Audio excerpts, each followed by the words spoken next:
Olá pessoal, nós continuamos aqui com o estudo do direito penal, estudando aqui os crimes em espécie previstos aí na parte especial do Código Penal, mais especificamente os crimes contra a família, tá? Nessa nossa aula, nós vamos seguir no estudo dos crimes contra a família, estudando aí o capítulo 3º do título dos crimes contra a família, que fala dos crimes contra a assistência familiar.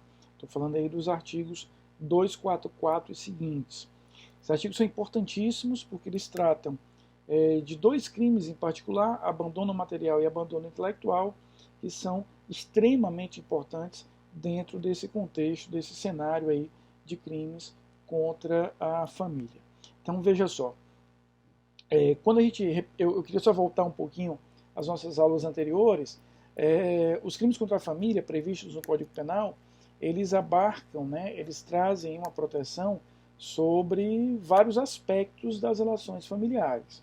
No primeiro capítulo, ele vai proteger efetivamente as relações de matrimônio, de casamento. No segundo capítulo, ele protege as relações ligadas à paternidade em si.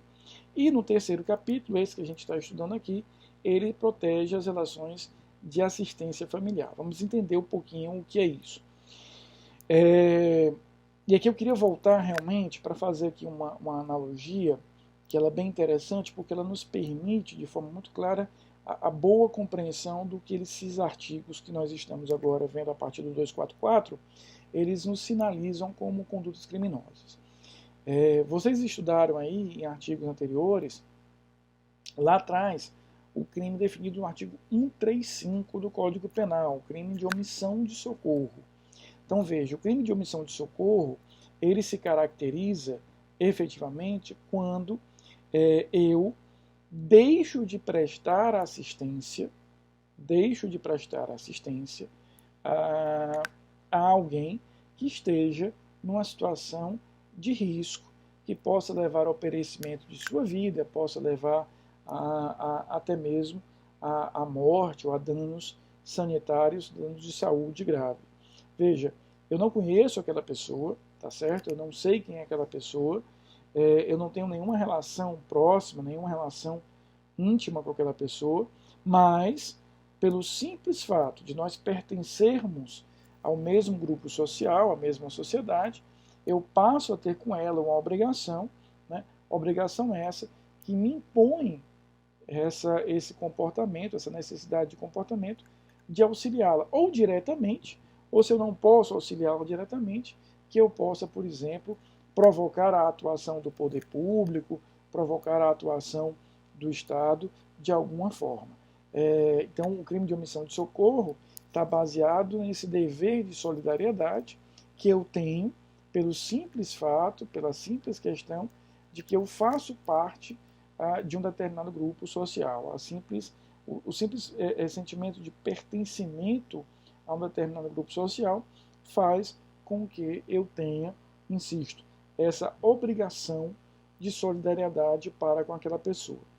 Então, repito, se no 135 do Código Penal eu tenho esse dever de solidariedade em relação a pessoas que eu sequer conheço, que eu não sei quem são, que eu não tenho nenhum tipo de convivência, com muito mais propriedade nós vamos ter o dever de solidariedade entre familiares, o dever de solidariedade entre pessoas do mesmo tipo de grupo familiar. Então, entre essas pessoas, eu tenho um dever ainda maior, ainda melhor em relação a essa determinada situação.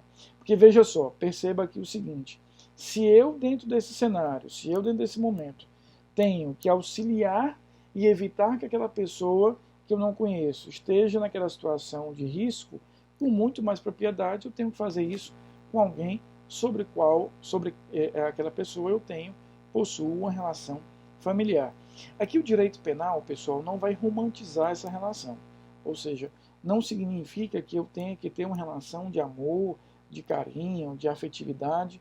Isso é irrelevante para o direito penal, tá? Até como nós já conversamos em aulas anteriores, o direito civil começa a trabalhar com isso, já tem avançado um pouco nesses estudos, no que diz respeito ao abandono afetivo. Isso representaria aí um elemento que poderia impor uma responsabilidade civil àquele determinado agente, mas o direito penal não trabalha com isso. O direito penal, efetivamente, ele vai ter uma visão um pouco mais, menos romântica, digamos assim, mais prática, mais pragmática em relação a isso. Eu tenho um dever de dar assistência àquelas pessoas que têm comigo um vínculo familiar, pelo simples vínculo familiar. Se eu fui abandonado por elas, se eu gosto, se eu não gosto, se eu tenho uma boa relação, isso é irrelevante. Tá? Então, é esse tipo de valor, essa assistência familiar mútua, que nós estamos protegendo nesses artigos. Tudo bem? E aí eu queria começar pelo artigo 244. O artigo 244 nós podemos separá-lo em três partes, nós podemos separá-lo em três figuras diferentes. Eu queria destacar com vocês as duas. Eu vou ler com vocês, queria que vocês acompanhassem a leitura de todo o caput, depois a gente faz a separação dessas três partes. Então, o crime do artigo 244, abandono material. Veja, abandono material. Aqui tem um sentido patrimonial, tem um sentido de apoio financeiro, apoio de fidúcia, apoio de pecúnia. Artigo 244. Deixar, sem justa causa, de prover a subsistência do cônjuge ou de filho menor de 18 anos, ou inapto para o trabalho, ou de ascendente inválido ou maior de 60 anos, não lhes proporcionando os recursos necessários, ou faltando ao pagamento de pensão alimentícia judicialmente acordada, fixada ou majorada, e, parte final, deixar sem justa causa de socorrer descendente ou ascendente gravemente enfermo. Então nós estamos aqui com três figuras diferentes. Tá? Vamos ver a primeira figura. Deixar sem justa causa. Aqui o legislador penal, mais uma vez, fala mais do que ele precisaria falar. Porque na hora que ele fala aí sem justa causa, obviamente, se eu tiver uma justa causa, a minha conduta será considerada atípica. Né? Se eu não presto assistência porque eu não tenho recursos financeiros, obviamente, evidentemente, essa conduta será atípica. Aqui ele vai insistir para dizer o seguinte, olha, você teria como auxiliar, teria como ajudar, e você não o faz. Então, deixar, sem justa causa, de prover a subsistência do cônjuge, ou de filho menor de 18 anos, ou inapto para o trabalho, ou ascendente inválido ou maior de 60. Então veja, a gente tem aqui 5 figuras: cônjuge, ou menor de 18, ou filho, independente da idade, mas que seja inapto para o trabalho. Claro, que aqui eu estou falando do uma inaptidão, a inaptidão aqui ela é absoluta, né? Não é só porque ele não quer trabalhar, está com preguiça, não se achou na carreira, não é isso não. É um problema físico, é um problema mental, psicológico, que o impede, que o impossibilita efetivamente de garantir por meios próprios a sua subsistência. Então, eu tenho o dever, né, de garantir a subsistência do filho até os 18 anos, ou a qualquer tempo, quando existir ali um problema que o impede, o inabilita por completo de garantir por meios próprios sua subsistência. Também ele fala do ascendente inválido, o mesmo raciocínio, ou seja, aquele ascendente, independente da idade, que não tenha como garantir a sua subsistência, e o maior de 60 anos, o ascendente que seja maior de 60 anos. Veja, ele fala aqui em prover assistência. Vamos entender prover assistência como básico. Eu estou falando realmente do básico. Estou dizendo que é basicamente alimentação, saúde, moradia, aqueles elementos essenciais. Não entra nesse conceito qualquer tipo de elemento que seja supérfluo, né? Viagens, lazer, vestuário, não é isso, é o básico. Então eu tenho uma obrigação, né, pelo dever de assistência familiar, de garantir para essas pessoas o básico realmente. Alimentação, o vestuário básico, moradia, saúde mínima. Então essa obrigação eu tenho. Em relação ao cônjuge, que é um dever de mútuo em relação a eles, filho menor de 18, filho de qualquer idade inapto para o trabalho, portanto inapto para garantir por meios próprios a subsistência, o ascendente inválido ou o ascendente com mais de 60 anos. Tá? A primeira figura é essa. Veja, não lhes proporcionando, continua aí a primeira figura, recursos necessários. Tá? Então, a primeira figura é que independe de fixação de pensão, independe de outra relação, apenas a relação familiar e já me obriga a isso. Aí ele chega na segunda figura do artigo 244. Ou faltando o pagamento de pensão alimentícia judicialmente acordada, fixada ou majorada. Já cheguei numa segunda figura, que a gente tem também um crime de ação plurima, porque eu tenho várias formas diferentes de praticar aquele crime. Primeiro é negando, deixando de prover a subsistência àquelas figuras que nós já falamos, e o segundo efetivamente diz respeito a esse elemento concreto, que é o não pagamento de uma pensão alimentícia. Então, fora todas as consequências civis, né, a execução, mesmo a prisão por não pagamento de pensão alimentícia, eu também tenho a figura criminosa. Tá? E a última figura aí do 244, né, ou, diz aí a última figura, deixar, de novo ele repete aquela fórmula conhecida por nós, sem justa causa, de socorrer descendente ou ascendente gravemente enfermo. Então, de socorrer ascendente ou descendente gravemente enfermo. Aqui não é uma mera questão de subsistência, é uma questão de sobrevivência. Então, eu deixei de prestar assistência àquele meu ascendente entre todos, né? Pai, avô, bisavô, ou descendente, filho, neto, bisneto, que esteja em situação de enfermidade, de grave enfermidade. Aqui, o que interessa é que eu venha a agir para retirar aquele indivíduo daquela situação de risco sanitário. Ou seja, eu não preciso levar à minha casa e cuidá-lo pessoalmente. Preciso levá-lo, por exemplo, a um hospital. Então, levei um hospital de pronta urgência, de pronto atendimento, um hospital pronto-socorro, consegui um médico que fosse até ele, levei a uma clínica particular ou pública, não importa. O que importa é que eu venha a agir para retirar aquela determinada pessoa, meu ascendente ou meu descendente, daquela situação de risco. Particularmente é um crime que me deixa triste, porque me parece triste você ter que ter uma conduta criminosa que te responsabilize penalmente pelo fato de você não prestar assistência àquelas pessoas que são da tua família, aquelas pessoas próximas. Mas nós sabemos que, infelizmente, é uma realidade que precisa ser enfrentada. O ideal é que não existisse a necessidade desse artigo, mas, repito, ele realmente ainda é necessário. Então, veja que ele tem três figuras diferentes. Eu estou negando os meios de subsistência, ou estou negando o pagamento da pensão alimentícia que foi fixada ou ajustada, ou eu estou negando a assistência sanitária em relação àquela determinada pessoa. Preste atenção aí no parágrafo único. Ele diz o seguinte: nas mesmas penas, a pena aí é de 1 a 4 anos, incide quem, sendo solvente, o que é solvente, eu tenho capacidade financeira, eu tenho grana, portanto eu tenho recursos financeiros, frustra ou ilide, de qualquer modo, inclusive por abandono injustificado de emprego ou função, o pagamento de pensão alimentícia judicialmente acordada, fixada ou majorada. Então, o que eu tenho aqui é uma frustração, eu estou frustrando efetivamente aquele determinado pagamento, simulando que eu não tenho salário, que eu não tenho emprego. Então, por exemplo, eu chego para o meu patrão e digo, cara, me demite, eu continuo prestando serviços a você por fora, informalmente, você me paga de maneira informal, mas eu não tenho aqui um registro da nossa relação de emprego, da nossa relação de trabalho. No português, eu não tenho carteira assinada, né, para te usar uma linguagem mais direta. E o que eu faço aqui?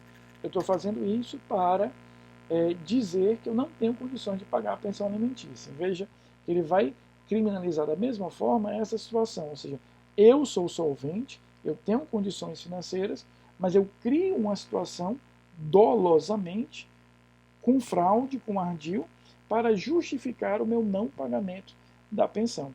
Uma delas é essa, ou seja, eu simulo uma demissão, quando na verdade eu continuo prestando serviços àquela determinada empresa, àquela determinada pessoa, mas eu presto serviços sem que eu tenha que efetivamente levar, sem que eu tenha que formalizar esse determinado tipo de situação.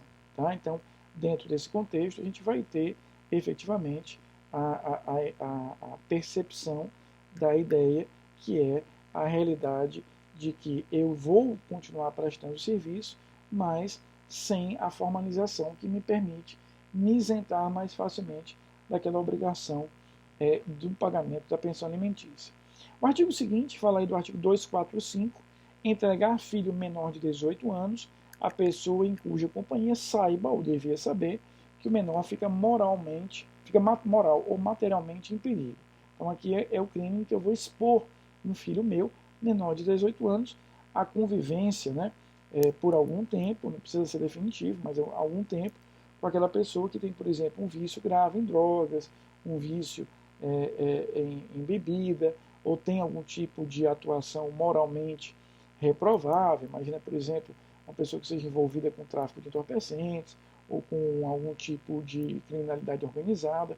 Então, o simples fato de eu permitir que aquele meu filho menor de 18 anos conviva com essa pessoa, expondo aquela pessoa, aquela criança ou adolescente aos riscos inerentes da convivência com aquela pessoa, já representa para mim o crime. O crime se consuma no momento em que eu viabilizo a convivência do meu filho de forma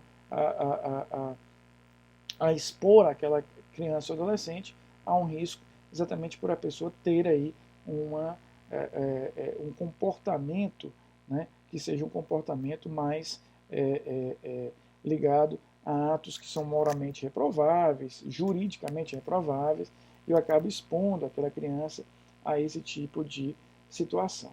Tá? E aí eu queria agora ir para o artigo 246, que fala do abandono intelectual. Nós vimos no 244 o abandono material, de uma dimensão essencialmente patrimonial. Aqui não. O abandono aqui é um abandono intelectual, diz respeito ao estudo, diz respeito efetivamente à construção, né, desses elementos. Então veja aí o artigo 246, deixar sem justa causa, de novo, volta a existir aqui a figura da sem justa causa, ele reproduz essa fórmula, de prover a instrução primária de filho em idade escolar. Deixar sem justa causa de prover a instrução primária de filho em idade escolar. Aqui estou falando da questão do ensino formal, né? Claro que se, por exemplo, naquela cidade eu não encontro vaga nos colégios para meu filho, obviamente eu não vou ser responsabilizado por isso. Mas eu tenho condições, o que eu estou fazendo aqui é o seguinte, é impondo aos pais, aos responsáveis, o dever de levar aquela criança à sua educação formal, a essa educação fundamental, a essa educação primária, né? Por exemplo, no Brasil nós não admitimos ainda a figura do homeschooling, né? Isso foi discutido no Supremo Tribunal Federal, ainda não se admite, né, que eu tenha efetivamente como regra, como possibilidade formal e conhecida o homeschooling. A educação tem que ser educação formal em colégios públicos ou privados, porque se entende que não é a educação aqui não é a mera transmissão ou retransmissão de conhecimentos técnicos, português, matemática, ciências da natureza, linguagens e etc. Mas sim um conjunto de outros atributos que acompanham essa educação, a questão da socialização, das relações interpessoais, daí porque não se admite no Brasil o homeschooling como regra. Então, o abandono intelectual advém do momento em que eu tenho efetivamente essa questão de que eu, podendo garantir essa educação fundamental, essa educação primária, leia-se aqui a educação fundamental, vamos atualizar aqui a linguagem, eu não o faço. Então até garanto os meios de subsistência, não estou no 244, mas eu nego os meios intelectuais àquela criança. Repito, salvo em casos extremos, ou seja, eu moro numa cidade muito afastada, não há escola, não tenho recursos para garantir efetivamente que aquela minha filha, aquele meu filho estudem, obviamente a conduta seria atípica. Tá?